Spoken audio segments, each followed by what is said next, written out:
Jy is ingeskakel op Groot Plaas. Ons gas saam met ons vanoggend is Brent Jammer, hy's 'n landbou-ekonomie lektor. Ons gesels 'n bietjie oor die keuse van speenouderdom en hoekom dit 'n belangrike bestuursbesluit is wanneer dit kom by koei en kalfproduksie.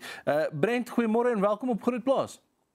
Goeiemôre Doepie en goeiemôre ook aan die kykers. Dit is altyd lekker om in julle te kuier. So Brent, sê gou vir my, waarom is die keuse van 'n speenouderdom 'n belangrike besluit in die koei-kalfproduksiestelsel? Ja, kyk, koei-kalfproduksie oor die algemeen speel 'n baie belangrike rol in die Suid-Afrikaanse beeswaardeketting, waar omtrent 75% van ons kalvers wat gebore word in die voerkraalmark opeindig. So dit beteken dat daar baie klem moet gelê word op die bestuur van koei-kalfproduksie, omdat dit 'n groot ripple effek dan het op die algehele waardeketting. So op plaasvlak spesifiek speel die keuse waar 'n boer of 'n vervaardiger speen 'n belangrike rol, veral by die om die moeder se herkonsepsie na te kyk, om liggaamskondisietelling te onderhou en om ook seker te maak in terme van herkonsepsie dat wanneer jy hierdie kalf speen, moet sy alreeds bil gevat het sodat sy kan weer kalf vir die volgende seisoen. So dit is 'n belangrike faktor omdat boere dan hierdie kalvers in meeste van die gevalle gaan verkoop teen die hoogste speengewig om dan die hoogste inkomste te genereer in daai opsig. So as ons nou praat oor die faktore wat 'n boer moet oorweeg wanneer hy besluit om die kalvers te speen, wat is die belangrikste? Ja, kyk, so in my PhD-studie het ons hierdie raamwerk gaan ontwikkel wat boere help om 'n ideale speenouderdom te kies. Maar soos ons ook gesien het, dat speenouderdom is nie generies nie, met ander woorde wat vir iemand in die Noord-Kaap tel in die droër produksiegebiede is dalkie wat vir iemand gaan tel wat daar in 'n hoër reënval area is. So daar's 'n algehele groep faktore wat in ag geneem moet word en die boer moet dan besluit gebaseer op die area waarin ek is, die hulpbronne wat ek het, hoe kies ek dan die optimale speenouderdom. So hierdie raamwerk van my het jou speenouderdom as jou fokale punt of die keuse wat jy moet maak om te speen. Dan het ons gaan sien in die literatuur dat daar produksiefaktore is wat 'n boer moet in ag neem, as ook finansiële faktore. So wanneer ons eers kyk na die produksiekomponent daarvan, dan kyk ons na die koei se prestasie. Hierdie sluit nou in die koei se gewig by kalf, die koei se ouderdom by kalf, as ook die liggaamskondisietelling waarin die koei is. In sekere gevalle, wanneer die koeie in 'n laer liggaamskondisietelling is, die is in meeste van die tyd as gevolg van droogtes wat voortdurend gebeur, so dan kan boere dalk besluit om effens vroeër te gaan speen as gevolg van die feit dat hulle nog steeds wil hê hierdie koei moet op kondisietelling kom, sodat sy weer kan vat om dan weer te kalf. Dan kyk ons ook na die kalf se prestasie, die sluit nou in die speengewig, die kalf se geboortegewig, die geboortegewig. Die rede waarom ons kyk na die geboortegewig is dat sommige boere dek verse vroeg, so dan dit gebeur in sekere gevalle waar daar dystocia voorkom, waar hierdie vroeg gedekte koeie dalk sukkel om te kalf. En dit beteken dan dat op die einde van die dag dalk kan hierdie koei nie weer vat die volgende jaar, sy kan dalk nie weer vir die boer kalf in die toekoms en dan moet hierdie koei uitgeskot word. So hierdie is ook 'n faktor wat die boer moet in ag neem en dan natuurlik die eindgewig. 'n Boer wil die swaarste kalf in die mark sit om wins te maksimaliseer. Dan het ons ook 'n komponent wat ons ingesit het wat ons noem bedryfsbestuur. Maar ander woorde, hoe bestuur ek my bedryf in tye van droogte, in tye van abnormale reën voorkom? So in meeste gevalle wanneer dit bietjie droër is, kan boere dalk sê okay, in plaas van op 7 maande te speen, moet ek dalk bietjie vroeër speen op 6 maande, 5,5 maande, dalk hierdie kalvers inbring, bietjie background as ek kan of bietjie voer voor ek hulle dan in die mark sit om die wins te maksimaliseer.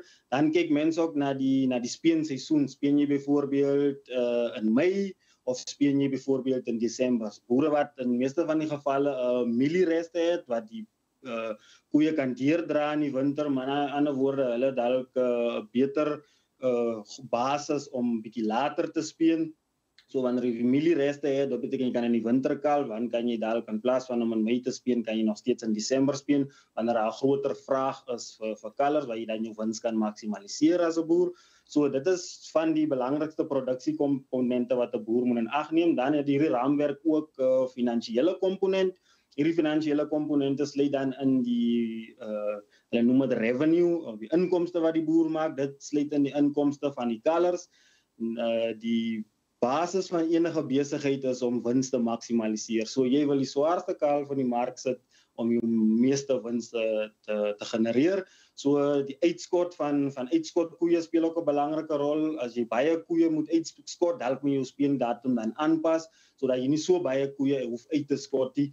Dan kyk jy ook na jou spesifieke speenkoste. Nou in die literatuur het ons gesien in Amerika en veral is daar kalf housing cost. Hierdie kalvers wanneer hulle vroeg gespeen word hulle in 'n spesifieke huis gesit.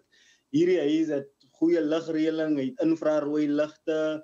Dan is daar ook iemand spesifiek wat aangestel word om met hierdie kalvers te speel, wat met ander woorde hulle se neurons en sensoriese reaksies te stimuleer om te sien dat hierdie kalf inderdaad naai van die ma weggevat is, nog steeds baie gesond is. So daar's ook 'n koste daar verbonde. Dan is dit ook jou algehele kuddekoste wat jy moet in ag neem. Die sluit nou in jou medikasie, jou arbeid, asook jou voer wat jy moet gee, want as jy hierdie kalvers bietjie vroeër gaan speen, dalk moet jy hulle dan self voer en dit is 'n ekstra koste wat in ag geneem moet word. En dan die laaste gedeelte van hierdie kuddebestuur is die koste om 'n vervangingsvers te ontwikkel. So in meeste van die gevalle wanneer jy vervangingsverse terughou, wil jy teen 'n sekere tyd by die bil sit. En wanneer jy hulle vroeg by die bil gaan sit, ander woorde in 'n omgewing van 14 tot 16 maande, dan moet jy verseker dat sy op die regte ouderdom is by kalf, sodat sy wel reg is om bil te vat en dan vir jou 'n kalf gaan gee. Brent, terwyl jy gou op jou asem vat daar's obviously baie verskillende speenmetodes, elkeen het 'n implikasies ook natuurlik op die gesondheid en die stresvlakke van nie net die kalvers nie, maar ook van die koeie. Wat is van die beste speenmetodes om na te kyk? Ja, so jy daar gesê het, Doopie, daar's 'n verskeidenheid speenmetodes wat gebruik kan word. Nou ons hierdie raamwerk ontwikkel het, dit ons ook die praktiese aspek van die raamwerk gaan ervaar of getoets op Bonsmara kudde. Die is om Arthur de Villiers se Bonsmara kudde in die Vrede distrik. En ons het gesien dat wanneer hy vroeg speen, hy kom al lank aan met die vroegspeen. Wanneer hy vroeg speen, die beste wat dan werk is wat hulle noem abrupt weaning. Alright, so in meeste van die gevalle doen die mense daar's tools wat hulle gebruik soos neusplaatjies, daar's ook fence line weaning. Ons het gesien dat wanneer jy fence line weaning gebruik, is dit kind of problematies. Maar ander woorde, die koeie begin dan drade breek om by hulle se kalvers uit te kom en so aan. En onthou die Bonsmara het ook maar 'n goeie of meeste van die diere het 'n goeie moederlike instink, so hulle wil net by daardie kalf uitkom. So wat ons gedoen het daarso is wel in 'n verwys na dat as abrupt weaning. So die kalf word op speendag die kalvers van die maas onmiddellik geskei. Die kalvers word aan 'n trok gelei en omtrent 5 km weg van waar hulle se maas is, word hulle dan in 'n kampie gaan sit. Wat ons dan help met die aanpassing om die skok bietjie te verminder, om Arthur se dan groter of ouer kalvers saam met hierdie jonger kalvers om hulle net bietjie wys te maak, bietjie rustiger te maak. Die ouer kalvers weet ook hoe die voerbakke werk, waar die waterkrippe is. So hierdie ouer kalvers wys ook dan vir die jonger kalvers om gewoon te raak om sonder die ma klaar te kom. En ons het gesien dat dit werk baie goed vir AG Bonsmaras, want die oomblik jy 'n bietjie fence line weaning begin probeer, dan hy sterk moederlike instink van die Bonsmaras kop aan in en dan word daar drade gebreek en so. So hoe moet die kalvers se voeding bestuur word na speen om groei te verseker? Jy weet ons dink nou spesifiek aan die oorgang na kragtoevoer en veiding en konsentraat en so voort. Ja, so wat ons gesien het daar wat Arthur baie goed bestuur is die aanpassing tot hierdie hy gee 'n bulgroei. Ander woorde 'n groeimeel wat hy gee aan die kalvers. Voor hulle dan speen spesifiek word daar probiotika gegee en van hierdie medisyne wat dan help vir hierdie rumen om aan te pas. Dis omtrent 'n paar weke voor speen. Die help net so bietjie vir die rumen om bietjie te aan te pas. Maar in 'n ander woorde dat die rumen reg sal wees vir die warmer rantsoen of die bulgroeimeel wat nou sal kom. Dan wat dan belangrik is natuurlik as die kalf weggevat is van die ma af, is die inname van die voer baie laag.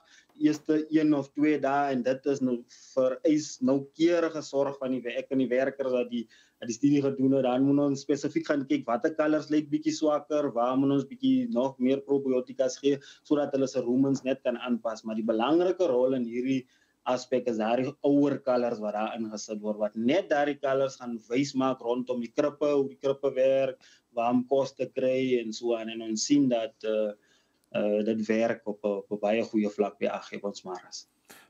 Brent, ons het nog so 30 sekondes oor enige laaste gedagtes wat jy wil los by die kykers en die boere wat vanoggend soos wat jy gesê het dalk gaan kyk om te speen in Desember? Ja, wanneer jy gaan kyk om te speen, soos ek gesê het met die raamwerk is daar baie faktore wat in ag geneem moet word. Soos ek sê, speen as jy rigide manier om te sê dis hoe jy moet speen nie. Jy moet gaan sê ek is in hierdie omgewing, ek boer met hierdie ras van beeste en hierdie is die hulpbronne wat ek het tot my beskikking en dan gaan besluit jy wat is die optimale speenouderdom by jou. Soos ons gesien het by AG Bonsmaras word die koeie of die verse vroeg gedek, so ons implementeer dan vroeg speen op hierdie vroeg gedekte kalvers of verse ja. So die volgende jaar wanneer hy koei weer kalf, dan word daardie kalf konvensioneel gespeen. So op dieselfde plaas as daar 2 speenmetodes wat net vir jou aandui in sekere situasie pas ek my speenouderdom bietjie aan en in 'n ander situasie pas ek weer my speenouderdom aan. So wat ek wil sê vir die boere is daar is nie reg of verkeerd met speen nie. In sekere gevalle kan vroeër speen bietjie werk. As jy miskien ons het met baie kundiges ook gepraat om die raamwerk met die faktore mee te bespreek. Oom en Gysema byvoorbeeld, hy daarna Makwaland is baie droog daar so in die min reën wat hulle daar kry. So hy speen meeste van die gevalle op 5,5 maande. Hy bring hy kalvers in en Brent, jammer, sorry, ons tyd hardloop 'n bietjie uit. Ek gaan jou net daar in die rede moet val. Maar dankie vir jou insig vanoggend. Ons waardeer dit. Dis Brent Jammer, landbou-ekonomie lektor. Ons 'n bietjie gesels oor belangrike bestuursbesluite in koei-kalf produksie. So 'n bietjie lekker Vrydag en ons sien jou weer Maandag.